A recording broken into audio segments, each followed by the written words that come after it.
Before the members of Outer Banks Conservationists Incorporated restored the keeper's dwelling at historic Currituck Beach Light Station, cold air filled the house during the winter months, pouring in through doorless entryways and paneless windows.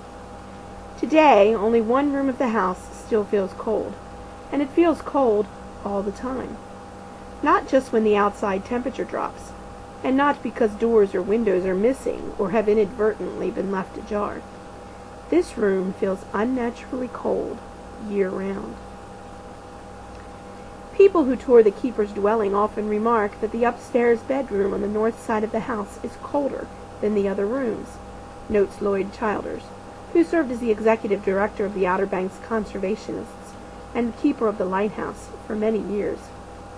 Visitors sometimes tell me that they feel something different in that room. Some visitors have refused to go in the room, and many that venture into the bedroom mention the coldness, not just as a temperature, but also as a feeling. I had just been here a short time when I decided to ask the board if they had anything to tell me about the bedrooms, asked Lloyd. That's when I heard about the keeper's daughter story. The young girl went swimming in the ocean, and a wave caught her, and she drowned.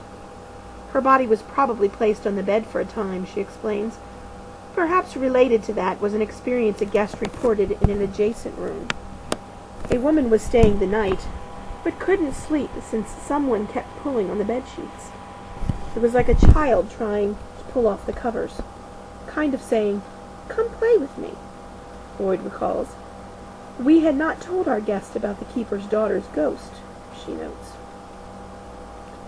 Perhaps the most startling experience for a guest was told by a man who also happened to be spending the night at the keeper's house some years ago. When he went downstairs to use the bathroom sometime after midnight, he happened to glance out the back window toward the tower and saw a keeper in uniform walking to the house. The keeper continued coming up the steps to the back door of the keeper's house and then just went right through the door, never opened it, never made a sound. Just walked through the door as if it wasn't there, relates Lloyd.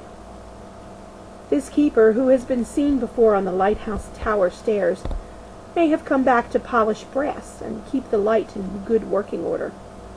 Currituck Beach would not be the first lighthouse where a dead but not gone keeper lingers to assist in lighthouse duties. Similar stories have been told about New England and Great Lakes lighthouses. Nearby Body Island Lighthouse, built from the same plans as the one at Currituck Beach, has unscheduled workers in the lantern room. Perhaps a keeper is filling in where he thinks he can help. Keepers and their families began living in the duplex at Currituck Beach Light Station in 1876, the year after the 160-foot-tall red brick tower was completed. Employees of the U.S. Lighthouse Service lit the lamps in the lantern room at the top of the tower for the first time on December 1st, 1875, sending out a beam of light that filled in the last dark spot between Cape Henry, Virginia, and Body Island, North Carolina. Over the past 24 years, the Outer Banks Conservation Group has raised about $1.5 million from private donors to restore, maintain, and operate the lighthouse. It's no wonder that one, or perhaps more, of the keepers who devoted so much of their life's time and energy to maintaining and operating the lighthouse would want to stay.